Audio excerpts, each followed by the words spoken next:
Okay, friends, we're getting ready for Shabbat together, and it's really wonderful for us to have these sets um, almost every day, where we can really track the Jewish calendar and where we are. And of course, now we are pretty fully in the season of turning. The Hebrew term is shuvah, to return, which really means to turn back.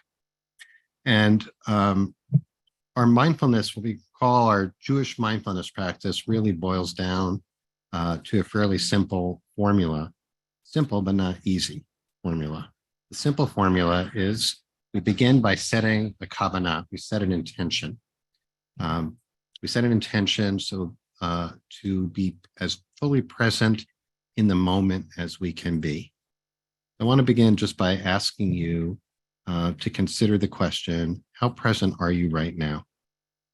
If you're like me, you might be drawn to multitasking, might be taking notes, you might be looking out the window, you might be thinking about something that just happened or what you're going to have for lunch or what your plans are for the weekend or something that's weighing heavily on your mind and hard to let it go.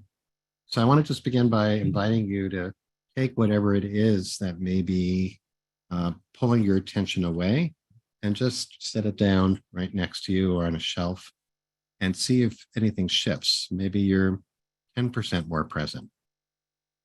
Our practice is based on our kavanah, Hebrew word for intention, which really is a directionality. It's an aim. We're aiming for being present, which is, of course, almost impossible to be 100%. But we're trying to be as fully present, as fully flush with our experience as we can be. This, in biblical terms, is the state of hineni. I am fully present. I am fully attentive. I am fully receptive. I can't wait to hear or find out what's going to happen next. I am completely open and receptive to revelation in this moment. That's our aim. That's our kavanah. Of course, being human beings, almost impossible to maintain that for more than a split second. So we will veer off course. We'll be distracted. The Hebrew term you might use for that is chet, which usually is translated as sin, but as many, if not most of you might know, literally means missing the mark. We're just off. We're off target here. We stray off target. That's step number 2. First is setting intention. Second is noticing that we drift away. And the magic of our practice happens in that next moment when we catch ourselves having strayed from our intention. What is the attitude? What is the awareness? How do we treat ourselves in those moments when we stray from intention? Do we notice that we are judgmental of ourselves, that we castigate ourselves, that we are tough on ourselves? Do we notice that we are able to catch ourselves with a lot of compassion and love, maybe even humor, like, there I go again, and gently move to the third step, which is to return, lashuv, shuvah, to come back to the intention. And that's the practice, rinse and repeat. We're just trying to be as present as we can be in the moment, knowing that that's impossible. And we just keep coming back and back and back, moment by moment. And it doesn't really matter how long we have strayed. It doesn't matter how long until we wake up. What matters is eventually waking up and how we treat ourselves when we wake up. And it may be that if we can treat ourselves with more kindness and compassion when we wake up, in fact, we might wake up a little bit earlier than we might otherwise, than if we are treating ourselves harshly for having strayed from our intention in the first place. So there's a little bit of a nutshell for our practice. Meditation is just, of course, one form of that practice, where we're really setting aside time to really notice that dynamic of setting intention, straying, coming back. And this is a recurrent theme throughout Jewish tradition, throughout Jewish practice, throughout Jewish liturgy, throughout Jewish sacred text, and especially at this time of year. So it's striking when we look at this week's Torah portion that this theme emerges. This Torah portion is Parshat Akev. It's in the book of Deuteronomy, where we're coming down the home stretch of the annual Torah reading cycle, and we're in the book of Deuteronomy. And this is a passage which is known to many because it is the textual basis for the tradition of reciting the grace after meals, Birkat Hamazon.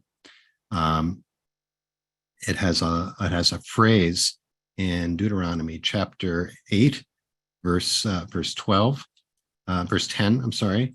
V'achalta v'sabata uverachta, and this was referenced earlier this week in our sits. You shall eat, you shall be satisfied, and you shall bless Yud-Heh Vav-Heh, your God, for the good land that God has given you. Eat, be satisfied, and blessed. Now, what immediately follows that passage, so that's the basis for the blessing after the meal. The idea being we should eat. Of course, we say a blessing before we eat to be mindful of the goodness that we're about to partake of. But why the blessing after we eat? Why do we need to say a blessing? If we say a blessing before we eat, why are we saying a grace after meals, a blessing after the meal? And the Torah is very specific. Eat, be satisfied, or as Cantor Lizzie taught us on Wednesday, really metabolize, let yourself absorb, be flush with the sense of fullness, and then express your gratitude after that. What follows is really interesting. The Torah goes on to say, take care, be careful, watch yourself, lest you forget your God, Yud-Heh Vav-Heh, and you fail to keep God's commandments, rules, and laws.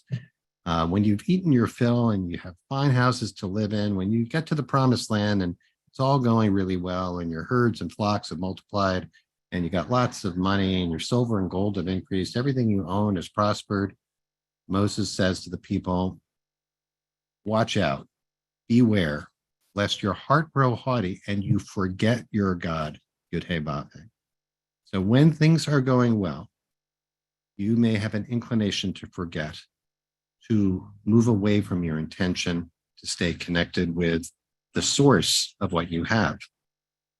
Goes on to say, you'll grow haughty and forget your God who freed you from the land of Egypt, who led you through the wilderness, a really hard place to go through with serpents and scorpions, parched land with no water, who brought forth water from the flinty rock and fed you in the wilderness with manna. And you say instead, well, now that I've made it, I did it myself. My own power and the might of my own hand have won this wealth for me. I'm self-made. You'll forget the spiritual lesson of the wilderness. And Moses goes on. Remember, v'zacharta et Adonai Elohecha. Remember, it's your God, Yud-Heh Vav-Heh, who gives you that power to have what you have.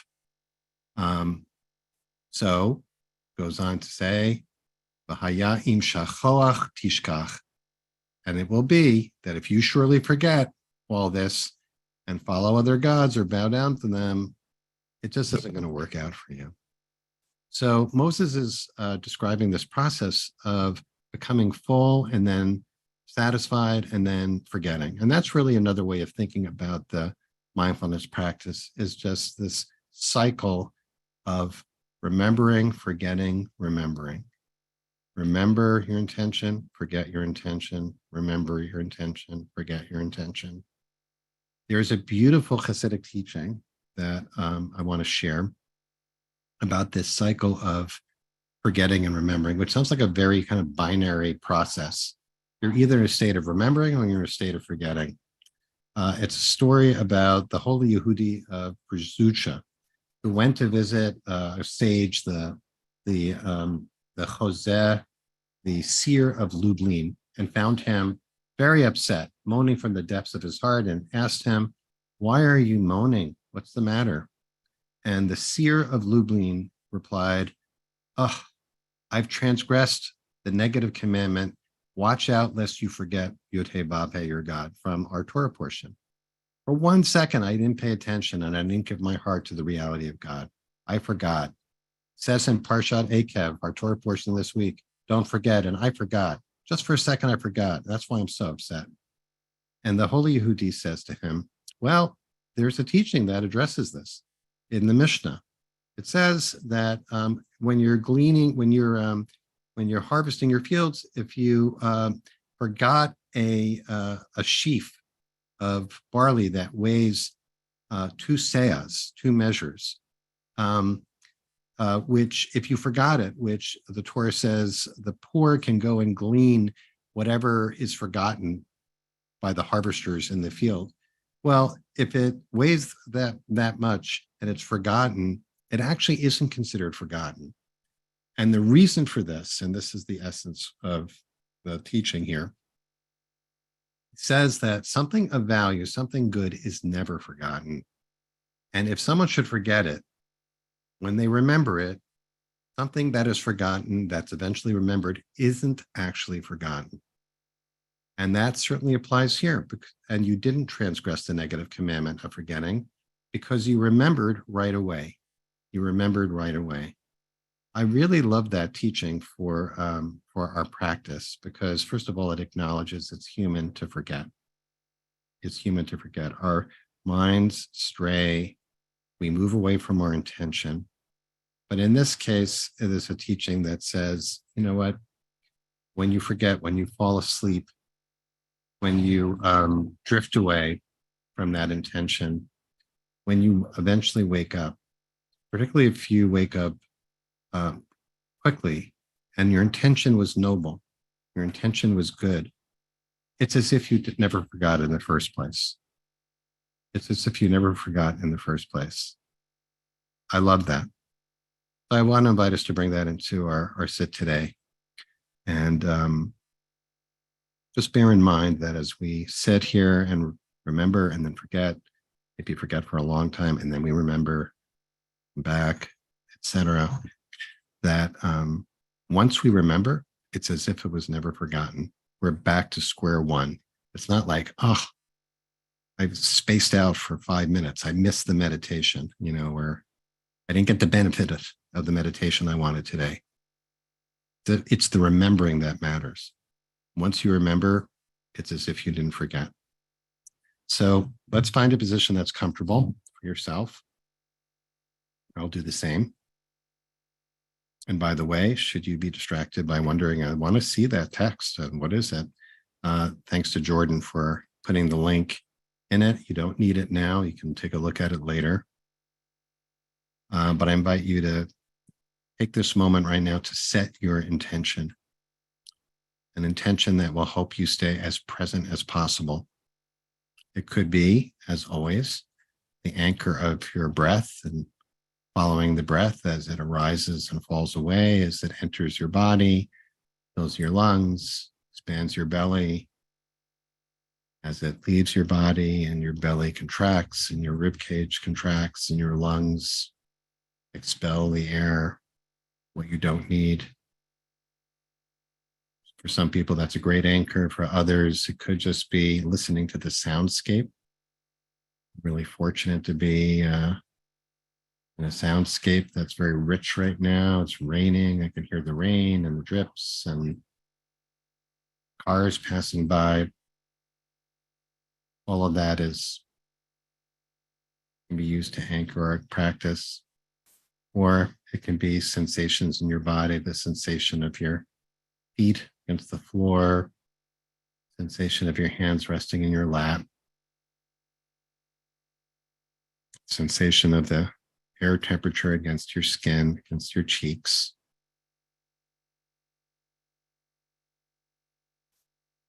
So choose your intention. Try to remember it. You will forget. And then when you remember, see what it feels like to treat yourself as if you never forgot in the first place. Let's sit together with that beautiful teaching for the next 10 minutes, and I'll call us back.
and you be with your intention.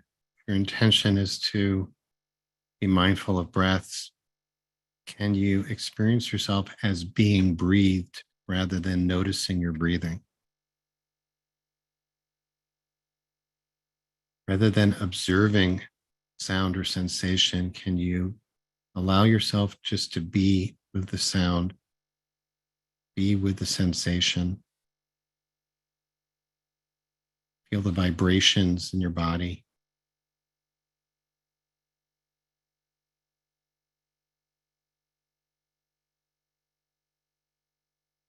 be flush with your experience.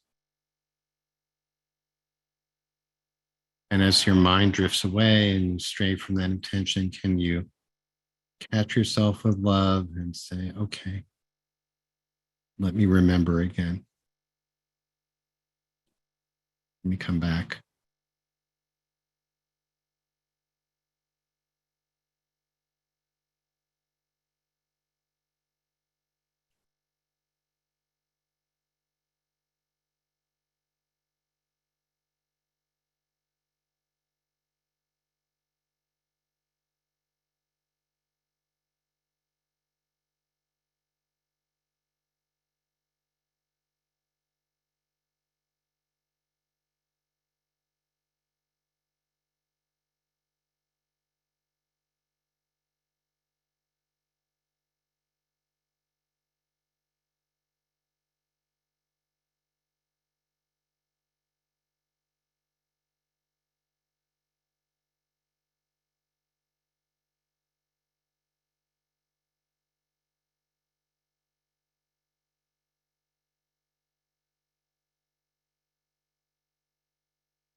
For the last few minutes of our sit together, inviting you once again to remember your intention.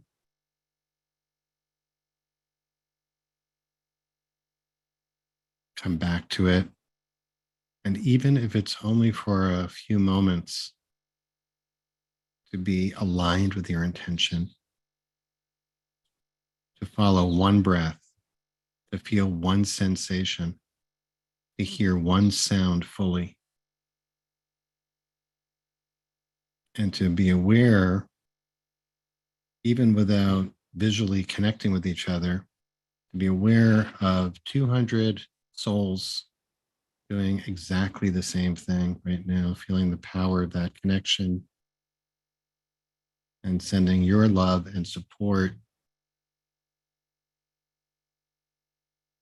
feeling that flowing among this group. and through the group out to the world. For this Shabbat, Parshat Akev, blessings for healing, for justice, for peace, for shalom, for freedom, for safety,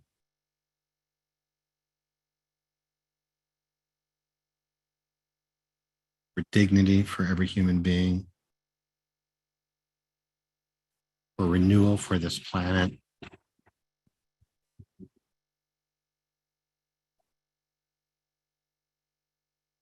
And if your eyes have been closed now, I invite you to allow them to open, open them, allow them to flutter open. If your awareness has been directed inward, bring it back to the group, to the screen. Shabbat Shalom to all. We'll seal our practice as we do every day by offering those of you who are in mourning or observing a yard site an opportunity to recite the mourner's Kaddish. If you're not reciting Kaddish, please, we really encourage you to stay present for another few minutes to support those who are. Be part of that minyan of comfort and support. If you're reciting Kaddish, we'll put the name or names of those you're honoring in the chat box now, after we recited. Thanks to Jordan for sharing the words of the mourner's Kaddish on the screen. And if you are joining, please rise with me in body or in spirit, and you can unmute at this time. Yekadal, Yekadal, Itadar,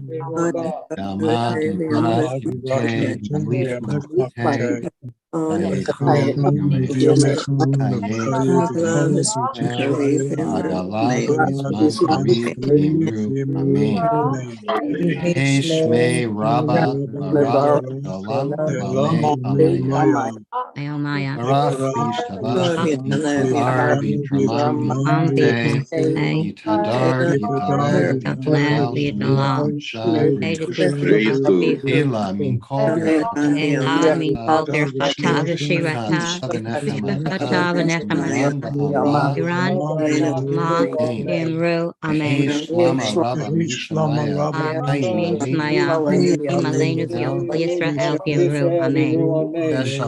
Shalom, Bimrama, Yokal Yisrael, Bimru, Amen.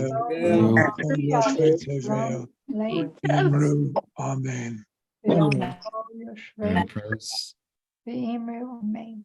Amen. Thank you, friends, so much for joining us today. Great to be with you to close out what was a beautiful week of practice. And I wish each one of you a sweet and restorative Shabbat. Thanks, Jordan, for holding our space so beautifully.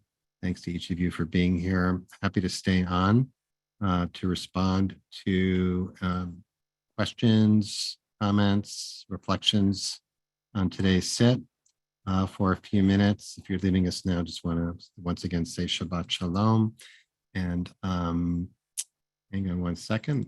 I can give you our lineup for next week's teachers, which I meant to have, but give me a moment. I'll do it for you. I'm looking forward to another beautiful week of practice next week, full week of practice as we move towards the end of the month of Av. And here we go.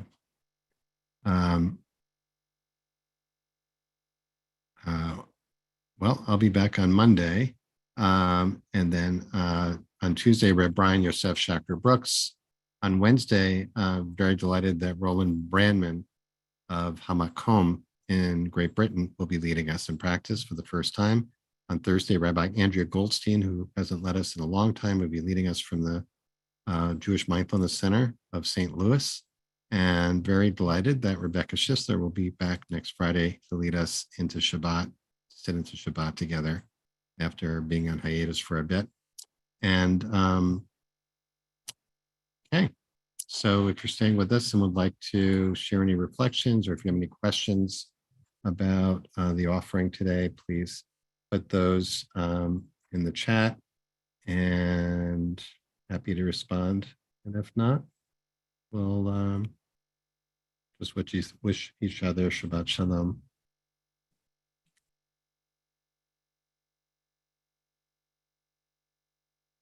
Oh, thank you, Michael. Michael's asking, what prompted me to infuse music into our practice during recent weeks? What dimension does that add to our practice? Thank you. I'll be happy to respond to that, Michael. There's also a question from Lori, question about the mitzvah and grace in remembering to forget when it comes to forgiving a person or event. Oh boy. Okay. Well, I'll do the easier one first, I guess. Music.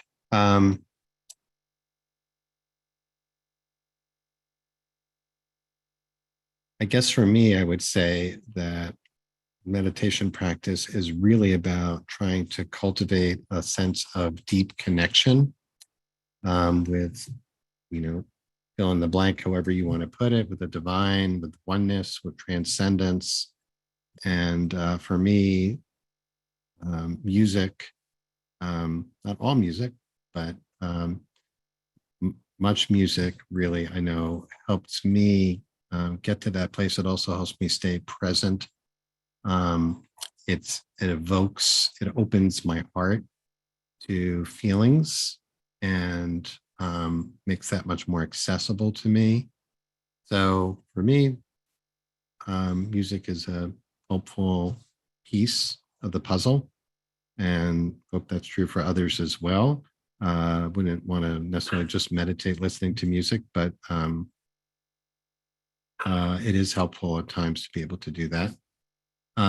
Okay, Laura, yours is a really good question about remembering and forgetting when it comes to forgiving a person or event. I'm not quite sure how to relate it to this teaching today. I'm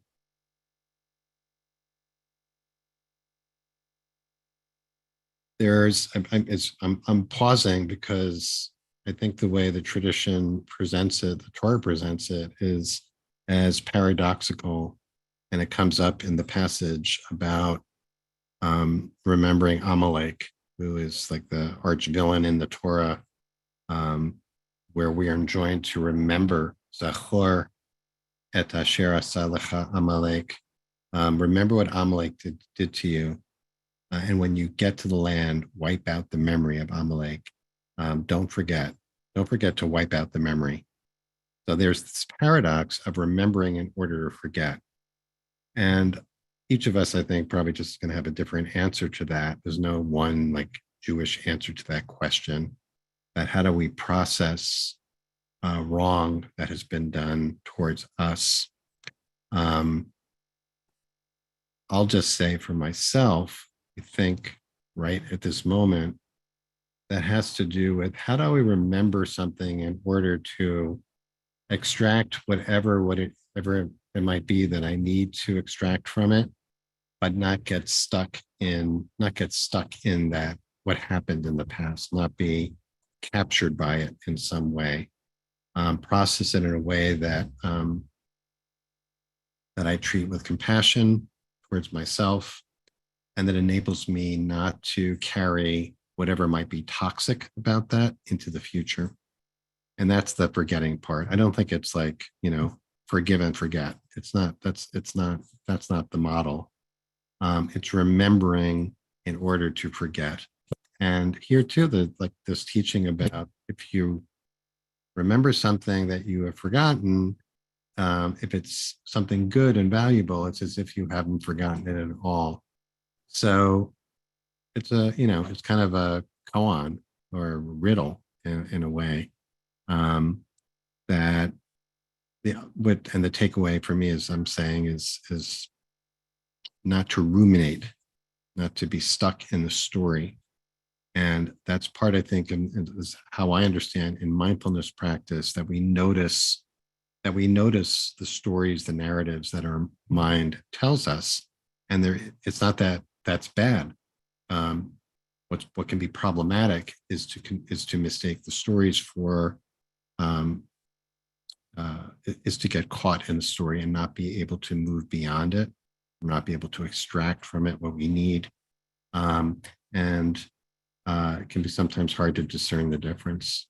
Anyway, that's my, okay, now there's lots of questions. Is it possible to forgive deeply without forgetting? I think that's the Harris, that's the question.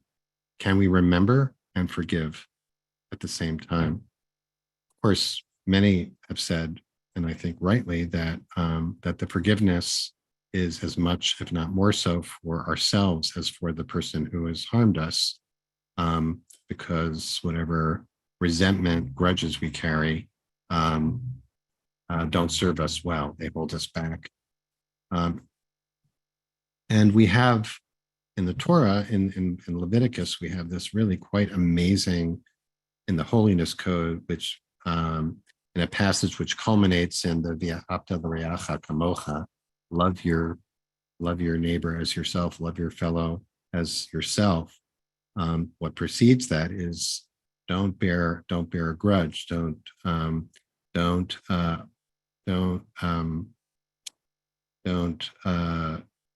incur sin on account of your fellow, which can be understood as don't nurse your grievances, don't compound the harm by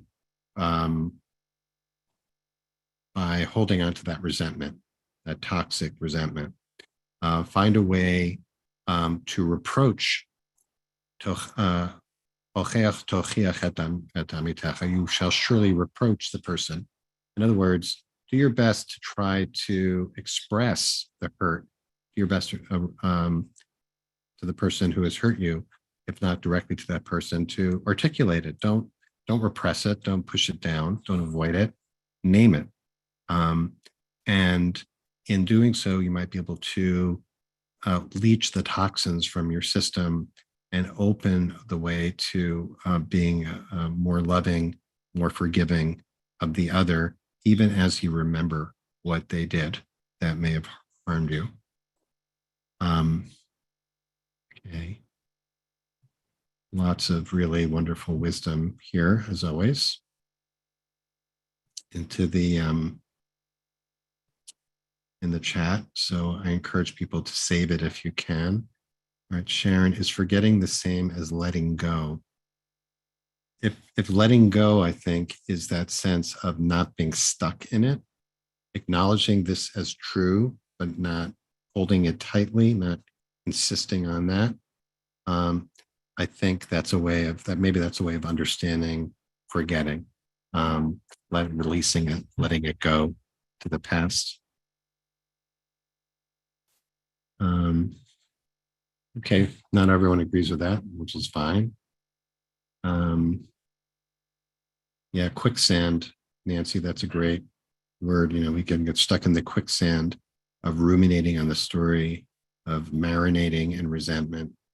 And there can be something appealing about that.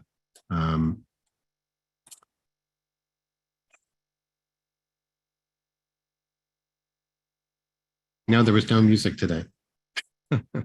Just a question about music. Okay, friends.